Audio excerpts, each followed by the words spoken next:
Welcome to Becoming and Belonging, a journey of identity and culture.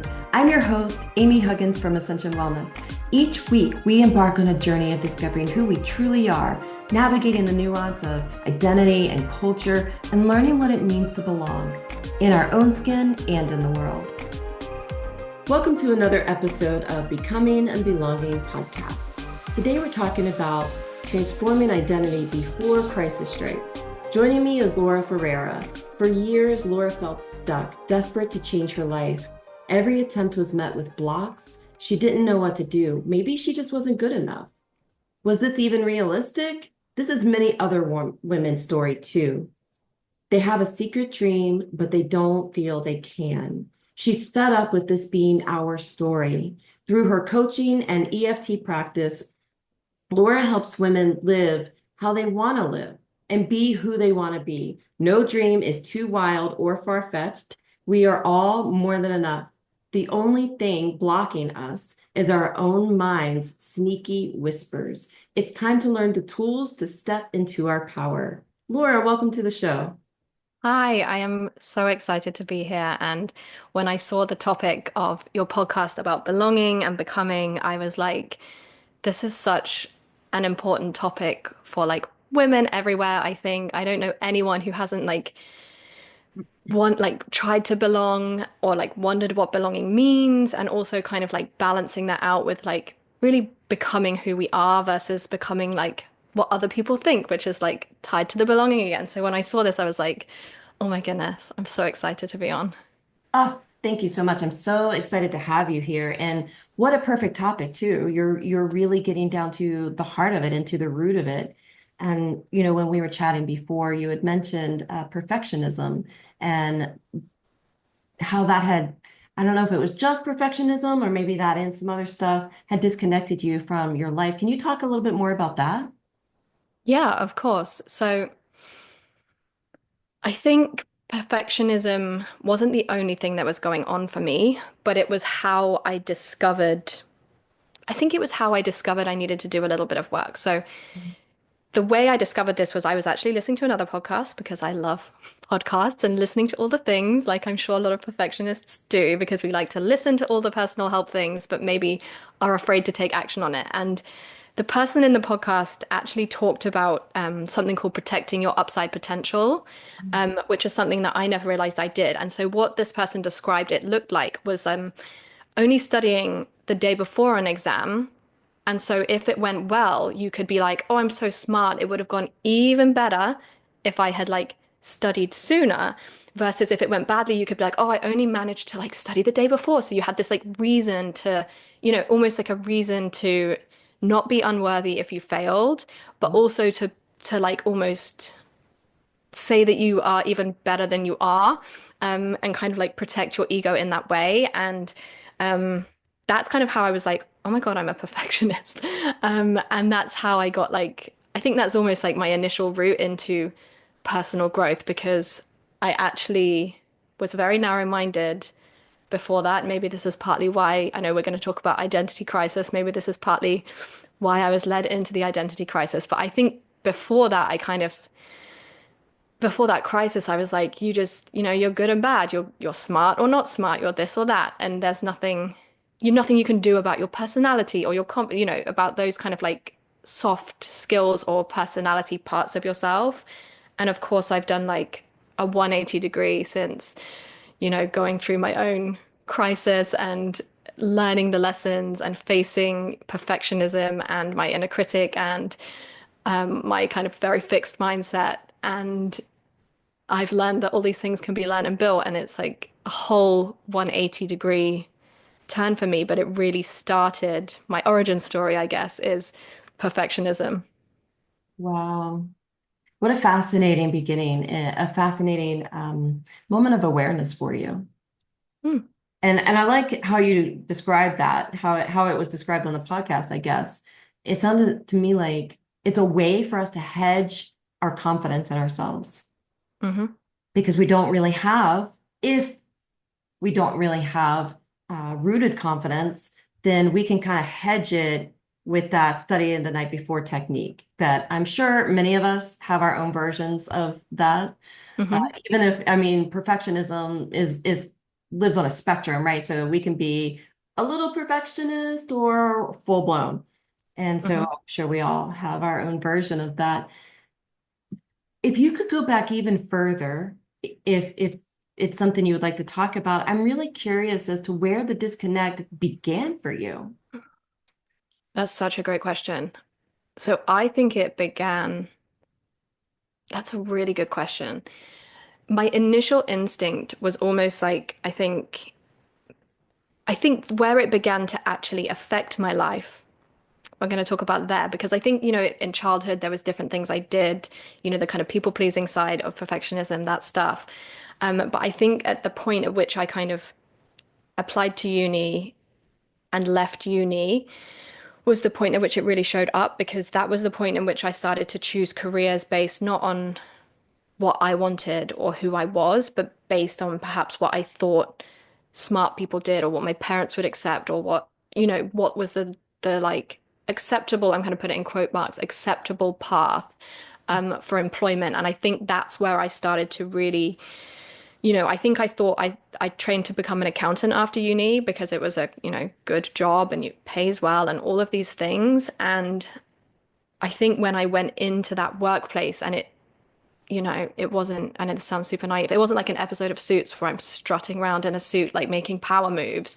I was like at the bottom of the ladder. I was exhausted. I was working long days. I didn't enjoy the work. And that's when the identity stuff started to really hit me. And I kind of had like a breakup on top of that. Once I kind of like never wanted to return home after uni, but I'd gotten that job. And because I was perfectionist, I think I was afraid of, applying for other jobs that were maybe more into what I wanted or even just exploring further. And I was like, well, this is good enough. Like, I'll just do this with, and I kind of always had this expectation that like, it's almost like I would be saved, something, like I'll do this. And then I always wanted to have my own business. I was like, I'll have a great business idea and then I'll be ready to take action on it. And all the, the stars will align and suddenly I'll have magical confidence because I've had an amazing idea and da, da, da.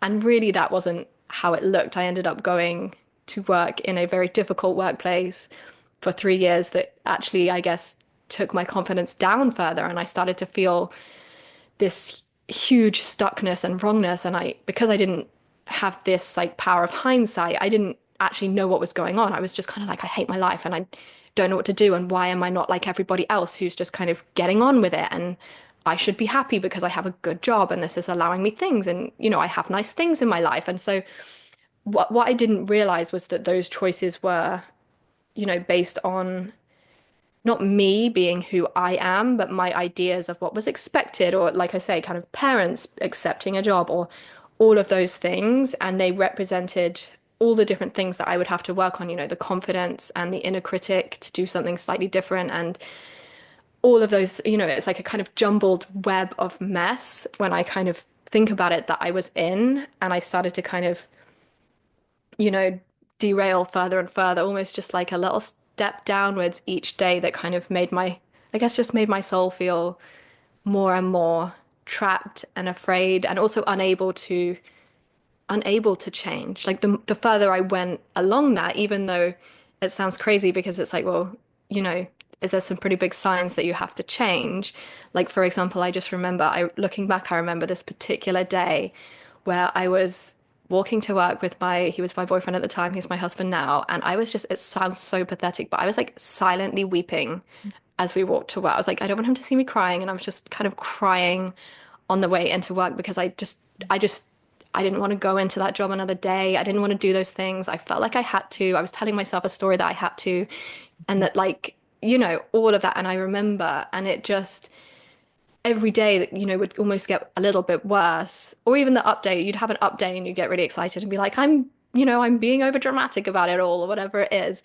And then you kind of every day got worse. And when it got worse, it felt harder to change, which is like really ironic because it's like, come on, you've got even more reason to make a change. But I guess each day for me was a day where I was living out of alignment. I wasn't building things like my self-trust and the things that and my confidence that allowed me to follow through. So I was kind of almost knocking those things down as I lived this life. And so I really, by the time I started making a change, I've always like at the time I felt like I was, so far behind and that, it was like a very, I say a big deal, like I think as if it's not a big deal, like it was a big deal, but I think some of the things I had to learn were very simple at the beginning to actually get me to start me on an upward trajectory. Wow, thank you for sharing that. And I really appreciate the detail that you shared that because I think that that is so many people's story. Just like you said Hmm. in the intro, right? That you realize that once you were able to identify your story or that particular one, you realize, wow, this is the story of so many people. Yeah. Yeah. And it's like we go through life being told what the expectations are. And it's almost like a checklist, right? You do this, and then you do this, and then you do this, and then you do this. And guess what? Your life will be magical. And, Hmm. I don't know about where you're from, but here in America, that's especially touted that you just be a good little boy or girl, a good little kid, and you check the boxes when you're told to check the boxes, and you can have anything you want. You can be anything you want. Hmm. And what happens a lot of times is either something goes awry and you're not able to check the boxes, and then you're led to believe that something's wrong with you, Hmm. or you are able to check the boxes and you get everything you want, and you realize it's not, there's still something missing, in which case Hmm. you're still led to believe there's something wrong with you.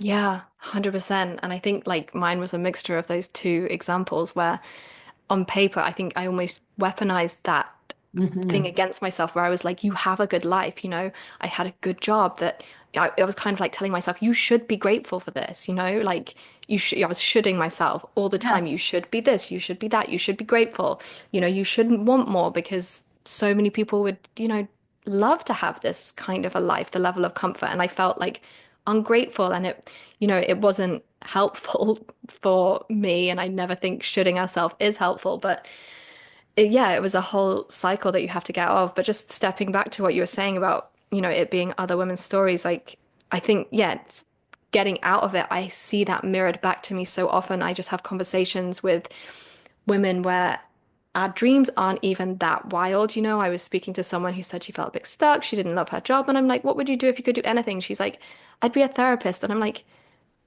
it's not that wild. Like we all believe that our friends can do it, and then when it comes to us, we're like, yeah, but we start like butting and being like, oh, but this or I've done that or it's too late or whatever it is. And that's, I guess, what I really want to help anyone who wants something different realize is like it's not too late. Like now, there's never a better time than now to start. And like it is always worth trying for the things that you truly want because when you don't, I think it will eat away at you.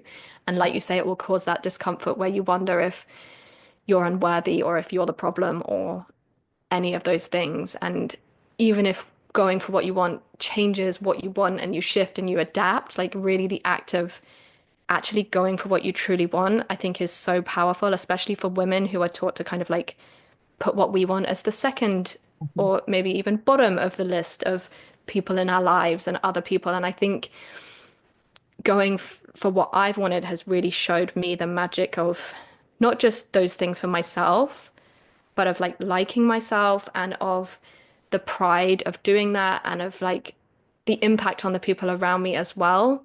Because like I have slightly different conversations with people that are no longer like, oh, I'm so overwhelmed and I don't like my job. I'm now like have completely different types of conversations because I love what I do. Exactly. Wow, that's beautiful. And it's so much easier to be you once you give yourself permission to be you. And because really, the whole reason that we are led to believe, or one of the reasons we are led to believe that there's something wrong with us when we're not able to check that list, or we are able to check that list and it just doesn't feel right, nothing fits. It's not, it's like if you have a craving, but you can't put your finger on what it is you're craving. And so you eat something, you're like, no, that's not it. Craving's still there. Hmm. And you eat something else and you eat something else. And it's just, you can't quite figure out what vitamin or nutrient do I need.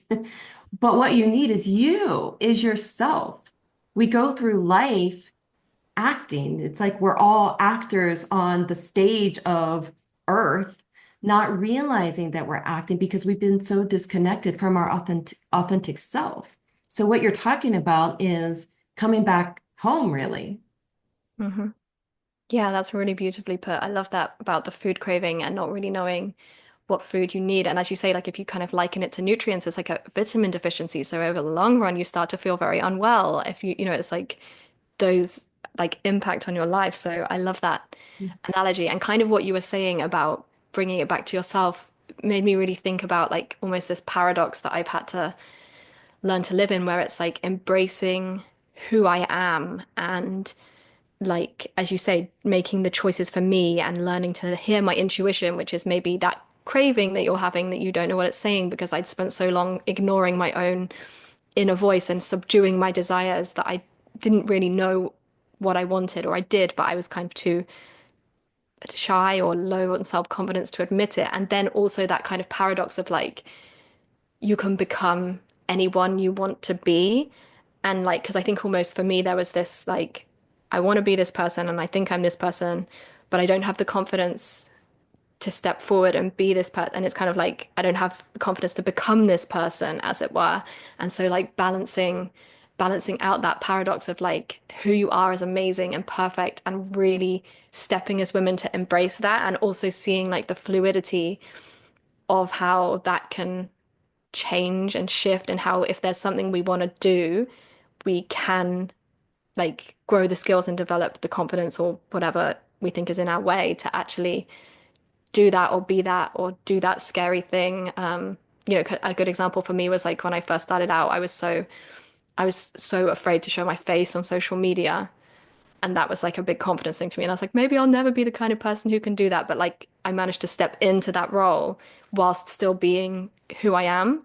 Um, and it's a really like beautiful paradox that I think sometimes I think I got very stuck on it because I was in the paradox of not liking who I am and then trying to become something different from love. I was like, there's something wrong with who I am, and I need to get away from it and become something, better or more acceptable. And so I just wanted to kind of flag that thought that I had as you were speaking there.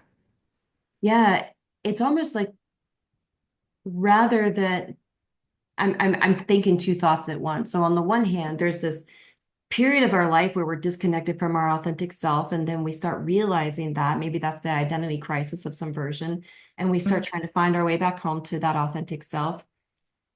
But I love how you were talking about sometimes you know who you want to be or who you are, but you don't have the confidence to step into it. And so we do that in degrees, right? Or we can. Some people just go all the way, and man, that's amazing. They are so inspiring. I think most mhm, of us kind of dip our toe in and test the waters, and we get in stages. And it reminds me of school, of going through school, because we can't go to a higher education until we learn what we need to learn at the lower levels of education. And so it's almost like this becoming, the growing into ourselves, allowing for this unfolding so that our confidence has the opportunity to kind of catch up with ourselves. mhm. Yeah, yeah. I love what you're saying there because that was definitely my story. I would start to make a change, get very excited, and then I'd kind of ping back Yep. to the place of discomfort and I would feel a lot of feelings. I'd beat myself up about that a lot.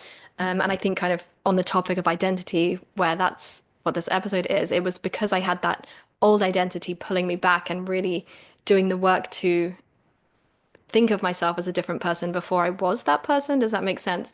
Allowed it to pull me forward instead of like, as you say, I think so many of us, we kind of teeter out and we feel like we need, instead of being a little kid that gets up and falls down while they're learning to walk, we expect ourselves to be able to get up and, as you say, be that one unicorn person that we know that just gets up and does their shit. They have an idea and I have a friend, she's done all this cool stuff. She's been a bodybuilder. She was just like, I'm going to be a bodybuilder. And I think those of us who aren't like that yet, we look at those people and we compare and we're like, damn, we should be able to just run before we can walk, like you were saying about the school and then learning the different stages.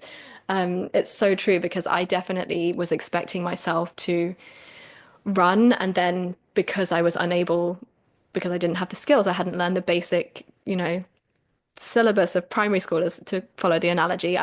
I would get up and then not run and be like, "Oh my God, you're never going to do this," kind of thing. And then that would ping me back. And that was like a big part, like a big obstacle for me to personally get over and do the work on like my inner critic and, my belief in myself and all of this kind of soup of insecurity that was kind of holding me back in my life. So I couldn't agree more, because I think, especially when you listen to podcasts or when people come on, they tend to identify this magic moment where they decided to change. And then from there, everything seems like, especially if you're hearing it third hand, it seems like this big upward story. But really, like, people have kind of distilled that story into something that fits into a 1 hour podcast or whatever it is. And also, like, yeah, I can tell any person in the audience who wants to make a change and feels themselves like starting and stopping, that I was that person for a very, very, very long time. So, like, you're not alone and nothing has actually gone wrong. It's a very, like I was saying, a little baby getting up and trying to walk, you're going to fall down, and it's a normal part of it. I'm not saying it's fun, but you know, the more stories I added on top of my falling down about it being wrong and me never going to make it are actually really the things that were holding me back more than the getting up and falling down. Laura, thank you so much for humanizing that experience, that falling down and that pinging backwards. You're right. There are those unicorn people who decide something and just go do it, and they blow through Hmm. every obstacle, and they are called heroes for a reason. That's not the norm. And God bless them and keep those unicorns coming. But for those of us who are not unicorns, we're just human and it's perfectly normal. But we're not taught that, right?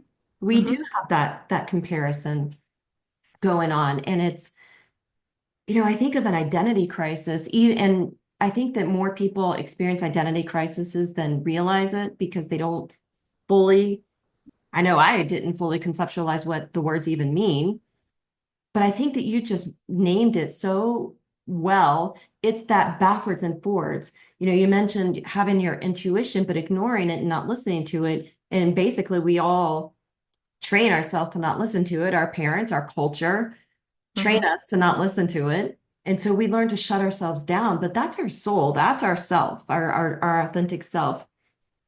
And that's whispering. You mentioned those silent whispers, and those are those silent whispers, right? That Hmm. are calling us forward to become who we have always been. But then there's the culture, the expectations, the external pressure that we put on ourselves and allow others to put on us Hmm. that keeps calling us backwards. And after a lifetime or decades of living in that place of expectation, it becomes the the devil versus Hmm. stepping into your authentic self is the devil you don't know, and that's far more scary because it could be worse. We don't know what we're signing up for, and Yeah. so we start going a little. We sometimes it's almost like little babies when they're learning to crawl. They'll get so excited with their newfound mobility and they start crawling farther and farther away from their mom or dad. And then they look back and they see that you're so far away and they freak out, right? Hmm. And we do the same thing as adults. But that back and forth, that is the identity crisis. Hmm. And it's very seldom anything but messy. Yeah, 100%. And just to kind of relate it back to the perfectionism we were talking about at the beginning, I think I had this idea that if it was the right thing, there'd be no discomfort. Yeah. There wouldn't be that moment of looking back and seeing that I'm far away from my parent as a baby and being like, ah, fuck. It would, I think I had this idea that if I was afraid or it was uncomfortable, that there was something wrong about it. And it's actually like the opposite is true, because as you say, like, our brain wants to keep us safe. And the best way to keep us safe is not to kind of rock the boat of our life and to, as you say, the devil, it's doing the same things and it wants to be energy efficient. And of course, is crawling at top speed away from your parents energy efficient? No, it's not. And whatever the new thing you're going to do is going to involve new ways of thinking and, new ways of being, and maybe separating yourself out from what your friends currently think of you as and think of you as doing, and, all of these things. And so that to our brain is like alert mode. And when alert mode goes on, for me, I was like, this is a sign that it's very wrong. And actually, I tried to avoid the discomfort by, like you say, pinging back. But that caused more discomfort because it wasn't where I was, it wasn't where I was happy being. It wasn't where I was meant to be. And so I kind of, like you say, I had this pinging of discomfort where I'd stretch that, it was almost like stretching that comfort zone, until eventually I kind of decided that I have to I have to not give up, That was a big moment for me to just commit to no matter how long this takes, I'm gonna do it. Like that was one of the kind of commitments that I think really helped me. It was taking giving up off the table for me because I think I was in and out of those places. But I also wanted to step back. You were talking before about, kind of those people being unicorns and some of us not being unicorns. And I think as well as that being true, there's always going to be people that are like a unicorn level above us. Like we don't necessarily know who we might be the unicorns for and how we're making up this whole story about, like it's so easy to make up a story about it being so easy for someone else because we have, we're not in their brain. We don't hear the discomfort. Like it might be that, public speaking is really easy for one person and the rest of us are like, oh my God, I could never do that. But that person has a big fear of, a vulnerable one-on-one conversation or, and like really, I think I spent a long time looking at unicorns outside of what I could do or the skills and benefits I had, and like really taking time to discount my own, not natural talents, because I think everything can be learned, but just discounting my own innate skills, like they're not worth anything, and just trying to look always at being something that I wasn't. And I guess I wanted to just talk into that for myself because I think I don't know if that will relate to anyone else, but it's definitely how I kind of think about it. I recognize now that I was making up a lot of stories about how everybody else was very happy in their lives or doing these things. And actually, upon my own journey and having chats with people, I'm like, okay, as you say, everybody's going through their own identity crisis. Um, yeah. Thank you for saying that. When I commented on unicorns, but the rest of us are human, I felt this internal like, no, that's not right because the unicorns are human too. And I feel like you just filled in what I was missing there. And that's perfect. So everybody can be a unicorn for someone else, but we have a hard time seeing our Mhm. own uniqueness and what Yeah, might make us 100%. special in someone else's perspective. 100%. And like you say, that comes down to all these things, as you say, as kids that we've learnt to do to be good girls or this or that or please this person. And actually, really like this idea that, not to be arrogant or those kind of other things and stepping into like seeing yourself as a unicorn, not in an arrogant way or being above anybody way, but just like everybody's a unicorn at their own level, I guess. Like Yes, yeah. exactly. I love that image. So for our audience, how can they discover their own inner unicorn? I love that concept. And Mm.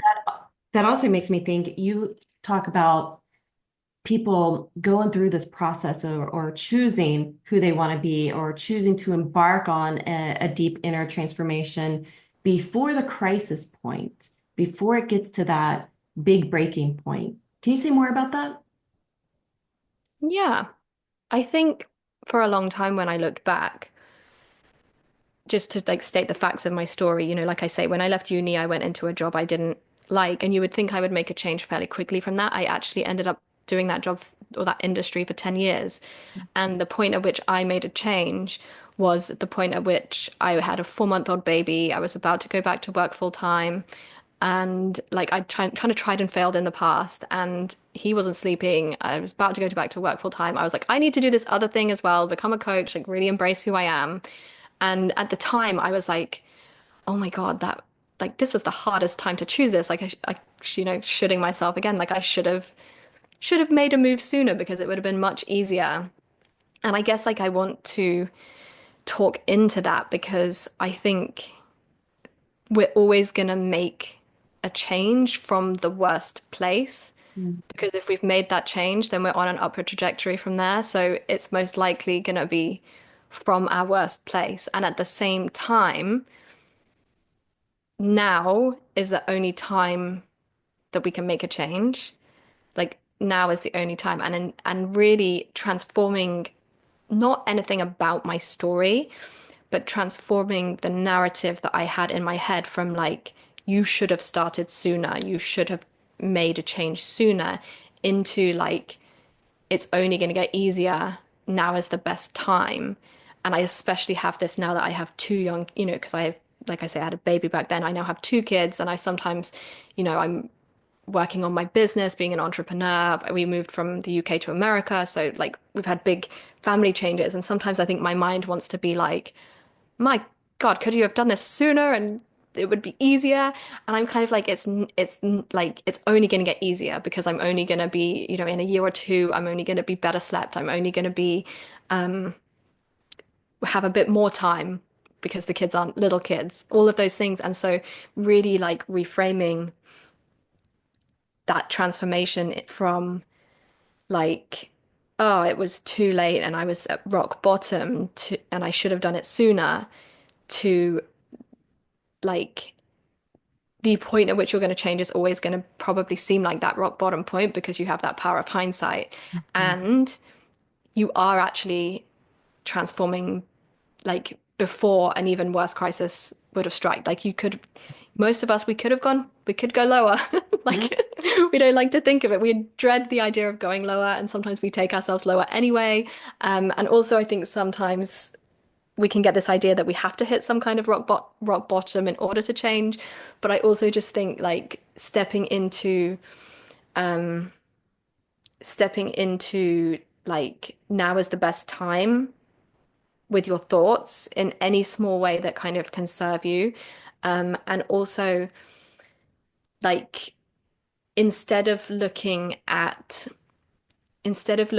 like the I'm going to call it like the practical things around your change and what you want to change about your life, which are like, I need to do this task, I need to work out this job, I need to do really, like you say, looking at it from the point of view of your identity, of like, who do I want to be? And bringing that, just pick that little ball of who you want to be at the end of it and bring that now and actually do work on that is like a really magical, um, or for me, it was really magical to do that work because it meant liking myself before I had some special success and could justify these changes to my parents and friends and people who were like, "What are you doing, leaving accounting and a good job and all?" It involved me making those changes before I had, you know, the success to back them up. And actually, it meant that for me, that was the piece that allowed me to start enjoying the journey. And so take me from being in, identity crisis to like being a person that maybe doesn't have a perfect life and is working towards things, but really like likes who she is and kind of likes who she's stepping up as in the world as well. Because I think before I wouldn't, afraid to share opinions, all kinds of little people pleasing things. And every time I did one of those things or didn't follow through on a thing, I wanted, that, like I say, it was like a little chip away at my confidence and who I am and the way I liked my life. And actually, we're always going to have things in our life that are uncomfortable or that, seasons maybe that there's things we don't like, or we might be in a job we don't like, and there's a time frame between us getting out and doing the dream job or doing those things. And in that time frame, the thing we do have control over is who we're being. And so I want to be very clear, like when I'm talking about this, like I did a lot of work on trying to change those what things at first, but it was when I started to change this who thing as well, who I am, that like I started to feel better. And by better, I don't mean like every day was happiness and sunshines, just I started to feel that inner contentedness and confidence and find myself actually not procrastinating on every single thing, but actually like taking steps forward and actually making the change as opposed to kind of like you say that one step forward, two steps back phase that I was in before. Does that answer your question? It does. Two things really jumped out at me. I love your use of the word now. As you kept using that word in different ways, I just kept thinking like it's like a mindfulness practice. You are, which brings me to the second thing that really jumped out at me there at the end was it sounds like you're talking about a daily choosing of yourself. And so making that a mindfulness practice of some sort with every day, I'm going to be intentional and choose me. What does that look like for today? So maybe for today, I'm not able to quit my job and go launch my dream job, but maybe for today, I can take that version of me that you said that you can bring forward into the now, and how can I nurture that today in some small way or big way if the day allows? But what is it that I'm able to do right now? Oh my goodness, I've got like chills because you've just put voice to something that I didn't fully realize. You're right. It like you say, it's choosing yourself each day and to kind of step back to the start of my journey.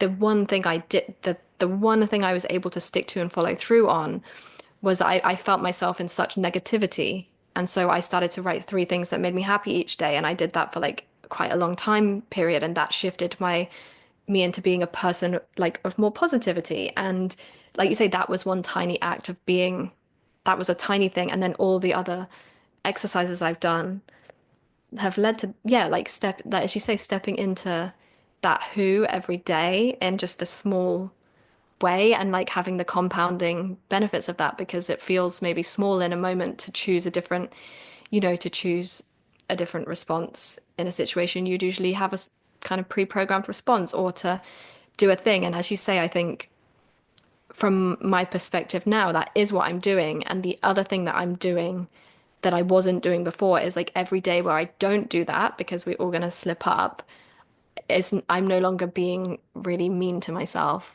about that. It's kind of like every day that I step forward is a step forward, but every day that I don't do it, it doesn't mean I've stepped back, you know?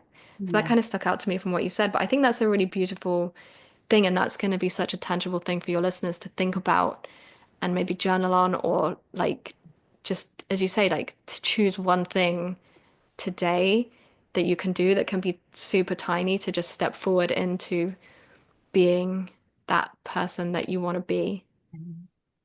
And there's no action too small. There's no thought too small. Years ago, when I first, I mean, I had heard of chakras, but I didn't know the first thing about them. And so when I first started learning, it's like, okay, I'm going to play with this and see.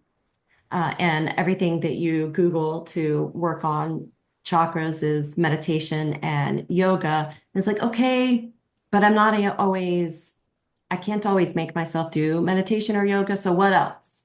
And so I focused on color. Each chakra has a color associated with it. So, okay, I'm going to start with the root chakra. So every day I'm going to eat something red because red is the color for the root. And I might eat one strawberry or a piece of a bell or a red bell pepper and say, okay, this is my healing work for today. And I would set that intention as I'm eating this, just a couple of bites. That's it, one strawberry. But I did that every day. And then eventually it took months before I felt ready to move on to the sacral chakra. Then it's like orange. Okay, I'm going to migrate to an orange bell pepper. What else is orange? And then I started wearing the colors. I would wear red and say, okay, I am wearing this red t-shirt and this is my healing work for today. I don't have to do anything else. I can do other things if I want to, but if I do nothing else, I know I have done my healing work today. And within a few months, I was a completely different version of myself. Mm, Just playing with color, just one tiny action that frankly felt like nothing. And it was an experiment for me because it's like, is this really going to work? We'll see. I was just playing and it was revolutionary. So I really want to drill that. I really hope our audience can hear that. There is mhm, no action and there is no thought and there is no feeling that is too small. mhm. Everybody is way more powerful than they tend to believe.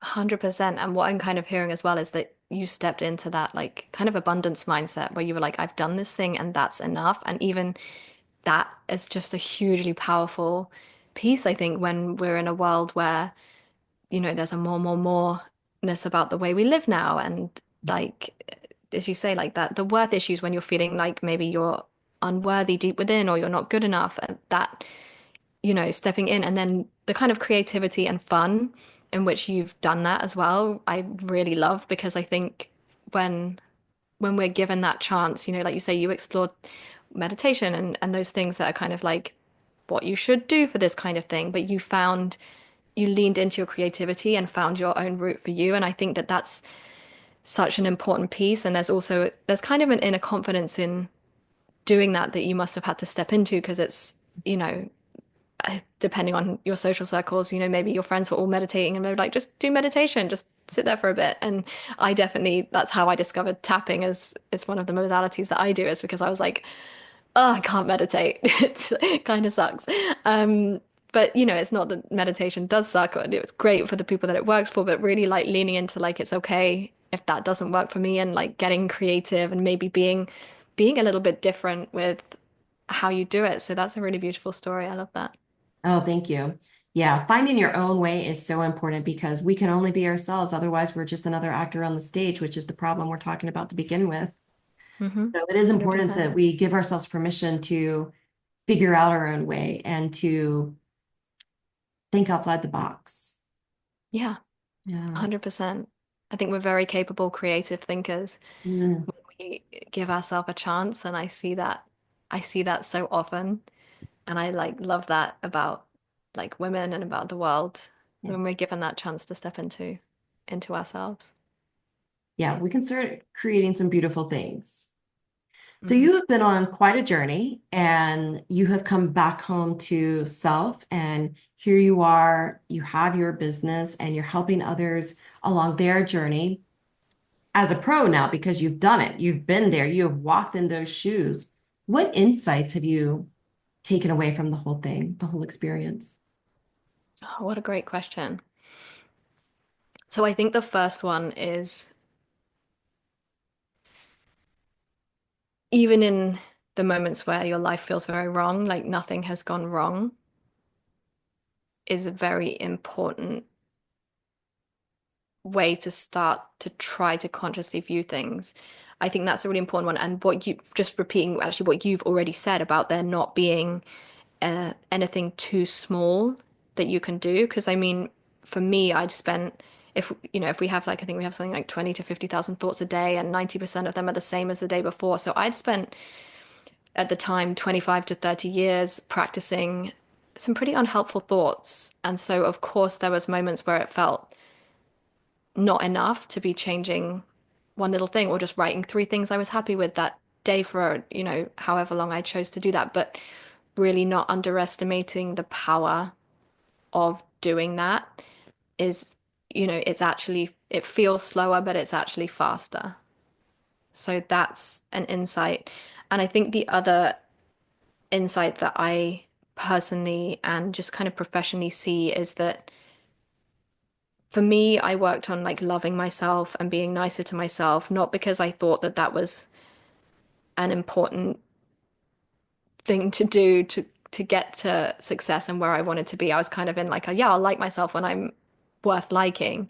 But in doing the coaching work and using the tools, and the same with my clients, in doing that together, learning to love yourself is like, it's such a beautiful, it sounds so corny, but it's such like a beautiful piece of work to do and to have done, because the way we speak to ourselves, even though so many of us can be quite cruel, I think we justify it by thinking of it as this isolated thing, but it rarely is. And if we continue to speak to ourselves unkindly, like it always slips out in some kind of a way to the rest of the world. And it's not to say that the only reason to change that is because it might affect others. Like it's 100% worth changing because it affects you and you're a worthy person. But I think when you're in that mind, like when I was in that mindset, I wouldn't have felt that was a justified reason to change. And so really the self-love piece is a kind of second powerful pillar.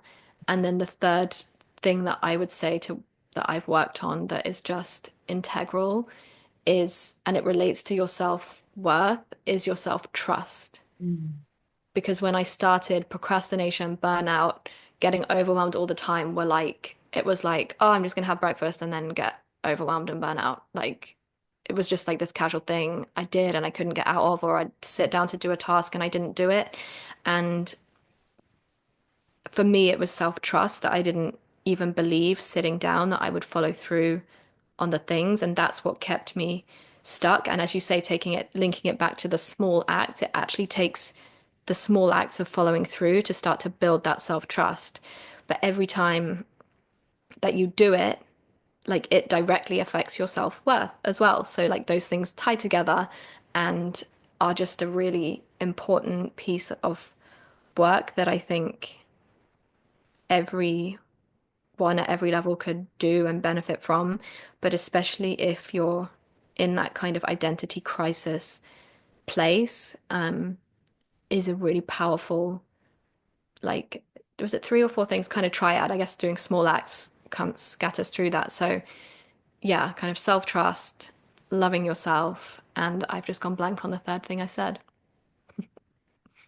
Well, those were really poignant points, poignant insights for you to take away, and certainly will be poignant to our listeners as they start really thinking more about those aspects within themselves and how they can embody that, how they can step into that, how can they begin choosing for themselves and giving themselves permission to even start that journey or Hmm. to deepen it if they're already in the middle of it somewhere. Hmm. Yeah, You also have a gift to share with our audience, is that right? I do. I do. Yeah. So something, weird and wonderful that I do as part of my business that I trained in and discovered is called EFT tapping. So some people have heard of it, other people haven't. So I'll give a very brief description. Um, Tapping is a combination of acupressure and NLP. You tap certain points of the body and you say phrases out loud. And what that does is kind of science-wise, it affects the amygdala and the hippocampus, which are the stress and decision-making areas of the brain. So stress affects so much of what we do. And so tapping can be used in such a variety of ways. But the thing I love about tapping, kind of like I mentioned, struggling with meditation, is that if you're really annoyed at someone, if you are having a problem where you continue, like for example, let's say something triggers you and you start to just follow a habitual pattern, tapping, you can go into that problem. You can really have like a moan about the negative thing rather than kind of toxic positivity over it. So you address the elephant in the room, and then what it does is relaxes those stressed parts of your brain to often allow you to come up with new ideas or new ways, or just sometimes just to de-stress or to re-energize that you can tap in the morning to do energizing taps. And it's so gentle. So if you can use it with therapists, some therapists are trained in it for trauma as well. Like it's very gentle. And so it can be used by anyone. It can be learned by anyone. The points you tap on are all the same. You can do it by yourself. You can do it with others. So it's just this amazing tool, and it's not as widely heard of as I would like it to be, given like there's a lot of studies up and coming about like its impact and how just how fantastic it is. So what I do is I run one-on-one sessions for people if they need that, but I also have a membership, and within that, we did a really silly and fun tap on stress.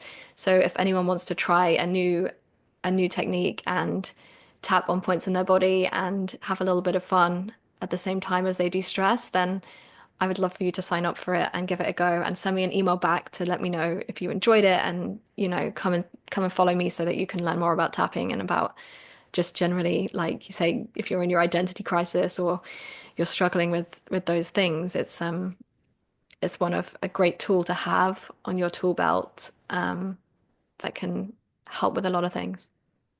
It really can. I hope that our audience takes you up on that offer. I have limited experience with EFT, but the little bit of experience I do have, it kind of reminds me of my example with colors, just eating a strawberry and saying, okay, I've done my healing work for today. Tapping is kind of like that for me because it's so simple. It's like, Mhm. what is this really doing anything? But yeah, it is. I've experienced those results. So I really hope our audience takes you up on that gift. That's amazing.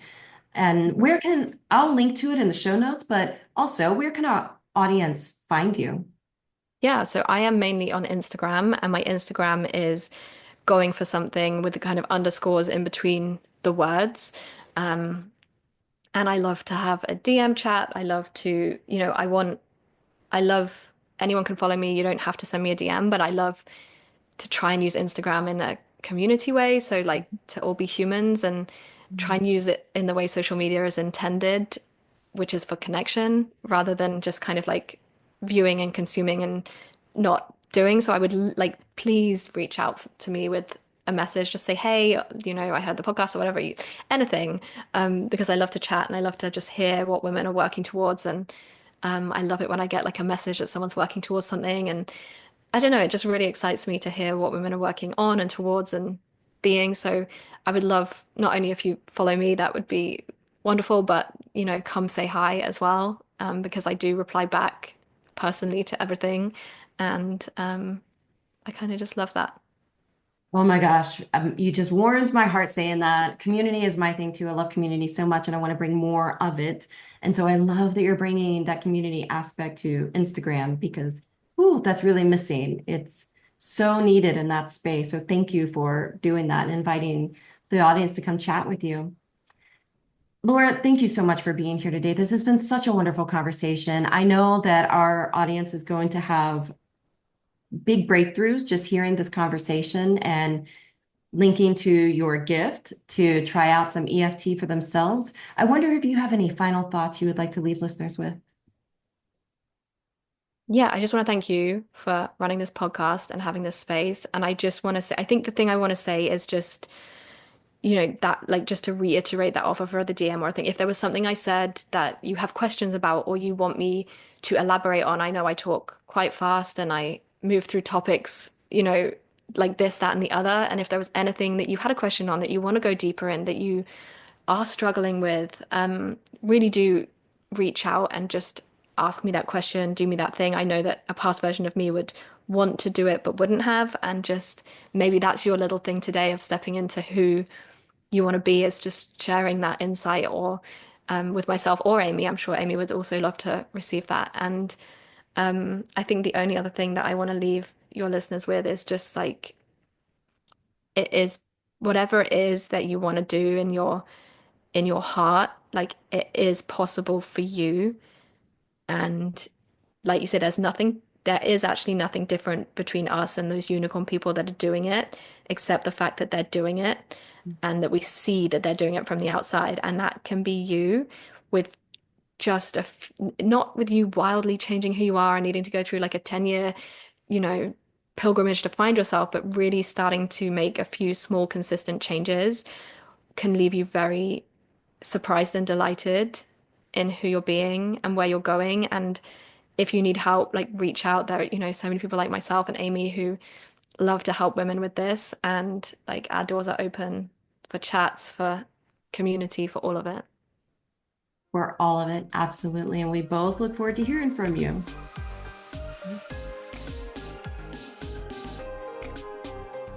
Thank you for joining me on today's episode of Becoming and Belonging. I'd love to hear from you. What was your biggest takeaway from today's episode? Share your thoughts, reflections, any questions that came up.